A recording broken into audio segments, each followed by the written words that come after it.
Good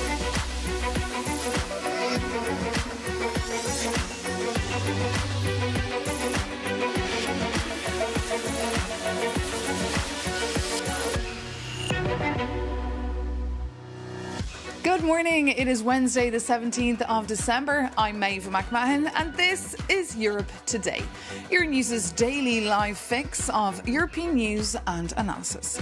Coming up today, at a meeting in The Hague, 35 countries signed up to an international commission to compensate Ukraine for hundreds of billions of dollars in damage from Russia's ongoing war. This, as Ukraine's President Zelensky says, proposals negotiated with US officials in Berlin this week to end Russia's war in Ukraine could be finalised within days. For more on this, I'm joined here in the studio by our Ukraine correspondent, Sasha Vakalina. Good morning, Sasha. Good morning. So Ukrainians sounding a little bit hopeful, but what have been the reactions from the Kremlin? There's been great progress and development on the side coming from Berlin, talks from Ukraine and the European partners. But from Moscow, we've heard some radical rejection on some of the points, including those commitments that were revealed on Monday by the European nations, specifically when it comes to the European-led multinational force Ukraine, made up from willing countries to assist securing Ukraine's skies and seas. Now, this one caused lots of criticism from Moscow. This is what Russia's Deputy Foreign Minister Sergei Ryabkov said about it. He said that the coalition of the willing is the same thing as NATO, and perhaps even worse, because such a decision can be implemented even without the standard NATO procedures for such cases. So you can see they are not taking it and not accepting it. And of course, one of the most important things that's been here from the very beginning of Russia's full-scale invasion against Ukraine is the territories of Ukraine. Russia still wants to have full control of 5 regions, even the territories it never controlled. So it feels like we could be back to square one here because, of course, territorial concessions still the major sticking point, Sasha. Same as for Ukraine, May, because Volodymyr Zelensky, when he was in The Hague, he also said that Ukraine is not willing and is not going to accept any possibility of Russia controlling east of Ukraine, specifically the region of Donbas. There's 2 regions, Luhansk region and Donetsk region. Let's take a listen. Russia has invaded our home. It's destroying our cities, our villages, killing Ukrainians, our children, and at the same time demanding that we give up parts of our land they haven't even managed to conquer. According to the latest poll, Maeve, 63% of Ukrainians said that they continue to be willing to endure Russia's war against Ukraine for as long as necessary, instead of accepting territorial concessions and practically, giving it up. Indeed. OK, Sasha Vakalina, our Ukraine correspondent, thank you so much for all those details and bringing us up to speed. Well, ending Russia's war in Ukraine is top of the wish list of MEPs gathering this week in Strasbourg. And that's where we can go now, as our Maria Tadeo is standing by for us this morning. Good morning, Maria. Great to see you. Very busy schedule in Strasbourg. What do we need to know? Well, it's a monster day, and it was a monster day yesterday in the European Parliament. It's a monster week of decision-making in Europe, too, with that European Council scheduled for yesterday. In terms of the vote, 3 major topics were debated yesterday. We did see new safeguards for Mercosur. Remember, that is that major trade deal with Latin America, including Brazil. New safeguards were approved, but this is now a deal that depends entirely on the member states. And we should note, in particular, in the hands of the Italian Prime Minister, Giorgia Meloni. Of course, there was also that scrapping on the combustion engine cars by 2035. That was a big win for the German car makers. And then, of course, housing. But let me now turn to the Housing Commissioner, Dan Jorgensen, because we are going to debrief with you live. Yesterday, Commissioner, you're putting now measures forward to make housing more available and more affordable for Europeans. It's a big concern, but what can you really do? This is, for the most part, a national competence. Well, yes, it is true that it is a big concern. We are in a housing crisis and thereby a social crisis. So we've put forward a whole range of different measures that we will introduce in the months and years to come. One is, for instance, short-term rentals. So not that short-term rental as such is a bad idea. They can be good. But some places we've seen how they push the prices up on housing and sometimes even crowd out normal people from their homes. And we need to do something to remedy that. And of course, is there speculation when it comes to both rent and buying houses? There's a generation of Europeans, and you could argue this is a big societal failure, who believe I will never be able to buy a house. It's also the case, actually, unfortunately, that young people are not able to leave their parents' house. So I think the average age is more than 26 now. In some countries, it's more than 30. Sometimes it's because they want to buy a house and they can't. Other times it's because there simply is no renting available. So we need to build more houses. We need to also use the buildings that we have better. So in some cities, even cities where they're experiencing big problems with not having enough houses, there are also a lot of vacant houses and a lot of vacant buildings. So we need to find ways of using these buildings better, renovating them. And we're also telling countries, look at the rules that you have, because maybe you can actually regulate this yourself so that indeed these buildings will be available for housing. And Commissioner, just help us understand, of course, Europe is very complex at times and the situation in every country is different, but is this an issue of speculation in the market? Is this an issue of permits that are not given, a lack of construction stock? What is the issue now in this market? Yeah, well, it's many different things, and one thing certainly is that there's a lot of bureaucracy and red tape that we need to deal with, so permitting needs to be easier. We also need standardization for different types of goods and services in the building industry so that the internal market will start working here also in the construction industry. And finally, speculation you mentioned. Well, yes, some are arguing, some experts are arguing that this is indeed a problem. Others are saying probably not so much. So what we'll do is we will start an analysis and then we will present next year our take on that, because we do need more transparency if we are to deal with it. And this is the first time the Commission tackles this issue. Some argue it's very difficult to change things from the Commission's perspective because this is really a national competence and you're just trying to do politics. So how are you going to prove critics wrong, and what do you think is going to be achievable in the short term? Well, it is true that there are many things that needs to be done on a local and national level, but what we can and will do on European level is, for instance, state aid rules. So today they are blocking countries helping support affordable housing, the building of affordable housing, so that we will change. We can provide funding. So, for instance, a pan-European investment platform has been set up together with the EIB. That will provide a lot of funding for building of new houses, renovating of old ones.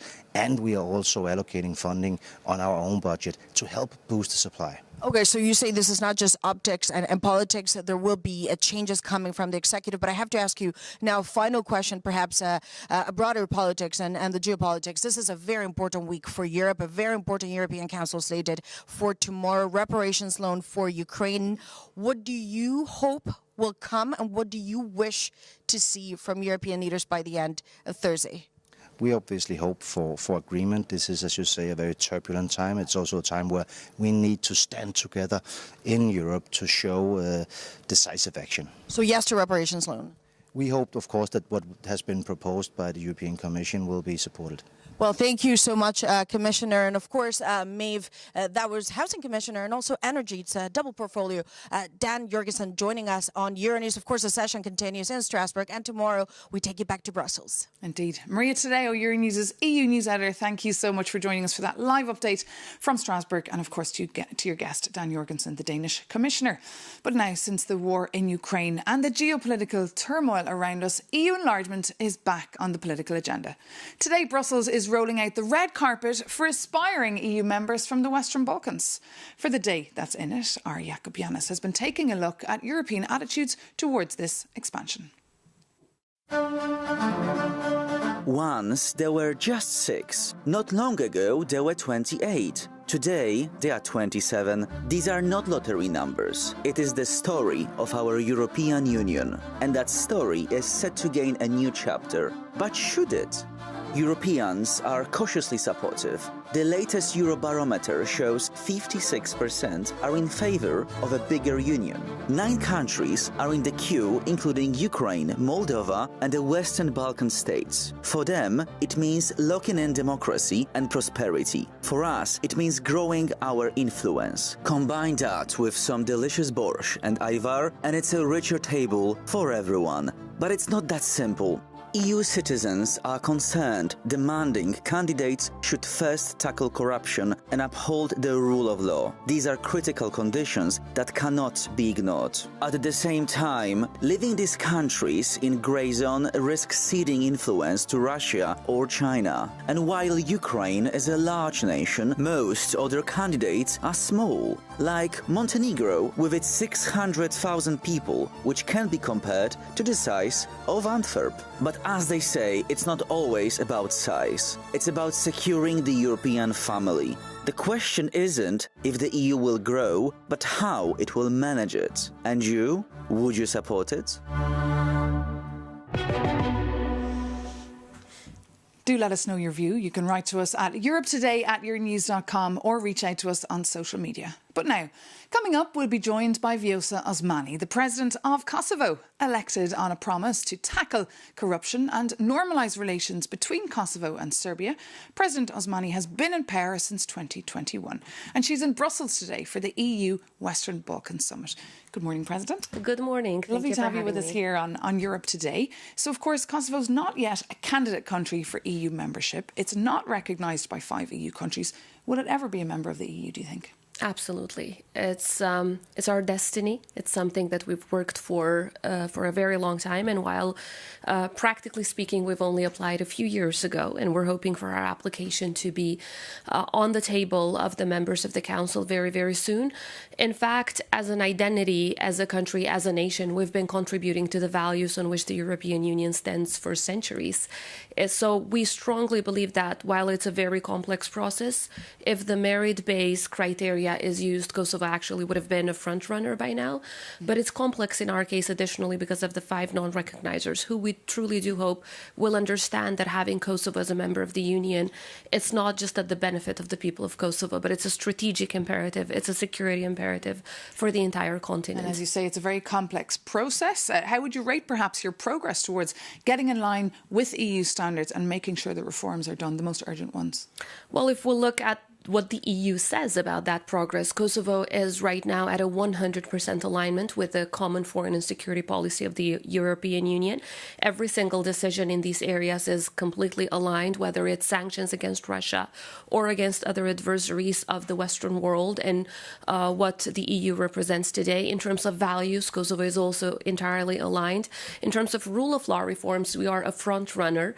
And based on international indices such as Gallup International, which was recently published, Kosovo is actually number 1 in Europe in terms of the rule of law index. It's topping all of the European countries, and it's 3rd in the world when it comes to fighting crime and corruption. This has been the top priority of our institutions, and right now, in terms of the corruption perception index, we have the lowest in the region. So these are some of the issues that we worked on hard. In terms of economic reforms, again, according to the European Union reports that we get yearly, we are the best in the region. In terms of administrative reforms, we're the best in the region. Obviously, there are still some things and some homework that we have to complete. But I think if there were no political complications that have nothing to do with reforms, we would have absolutely been the top country in the region so far. Because now, of course, Ukraine is the top, if you like, because, of course, the situation there, it was speedily given candidate status. How does that make Kosovo feel? We do support Ukraine's membership in the European Union. As I said, this is beyond just the internal reforms in a certain country. If we want Europe to be whole, free and at peace, which was the dream of the founders, we need to understand that we need to be given a chance to move forward. And while, of course, we would want Ukraine to complete all of the reforms that are required of the rest of us too, it is a security imperative as well.